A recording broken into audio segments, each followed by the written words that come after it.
চালু হতে চলেছে কলকাতা চট্টগ্রাম বাস যাত্রা। তিস্তা জলবন্টন নিয়ে শেখ হাসিনা এবং নরেন্দ্র মোদীর মধ্যে প্রাথমিক আলোচনা সম্পন্ন হয়েছে, কিন্তু সে বিষয়ে বাংলার মুখ্যমন্ত্রীকে কিছু না জানানোয় মমতা বন্দ্যোপাধ্যায় খুবই অসন্তুষ্ট। এর মধ্যেই খবরের প্রকাশ চালু হয়ে চলেছে কলকাতা খুলনা বাস রুট। এ বিষয়ে মমতা বন্দ্যোপাধ্যায় পূর্ণ সম্মতি আছে বলেই জানা গিয়েছে।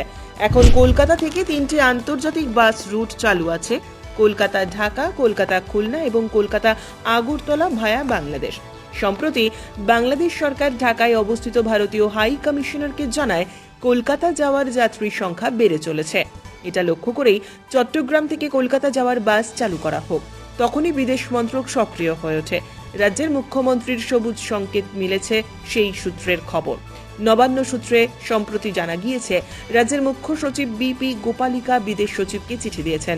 সেখানে তিনি লেখেন, চট্টগ্রাম কলকাতা নতুন বাস রুট চালুর প্রস্তাবকে স্বাগত জানানো হচ্ছে। স্বাভাবিক কারণেই মনে হচ্ছে ওই বাস পরিষেবা অতি শীঘ্রই চালু হবে। বাংলাদেশ সরকার এই নতুন রুটে আন্তর্জাতিক বাস পরিষেবা চালানোর আবেদন জানিয়েছে। তাই গত মে মাসে বিদেশ মন্ত্রক এই বিষয়টি নিয়ে লিখিতভাবে নবান্নের মতামত জানতে চায়। মুখ্যমন্ত্রী মমতা বন্দ্যোপাধ্যায়ের সঙ্গে বাংলাদেশের প্রধানমন্ত্রী শেখ হাসিনার ব্যক্তিগত সুসম্পর্কও রয়েছে, আর তারই ভিত্তিতে দুই নেত্রীর দ্বিপাক্ষিক সমীকরণ অটুট। তাই চট্টগ্রাম কলকাতা বাস রুট এবার চালুর প্রস্তাবে সাড়া দিয়েছেন মুখ্যমন্ত্রী। ফলে সুবিধে হবে দুবাংলার বহু মানুষের।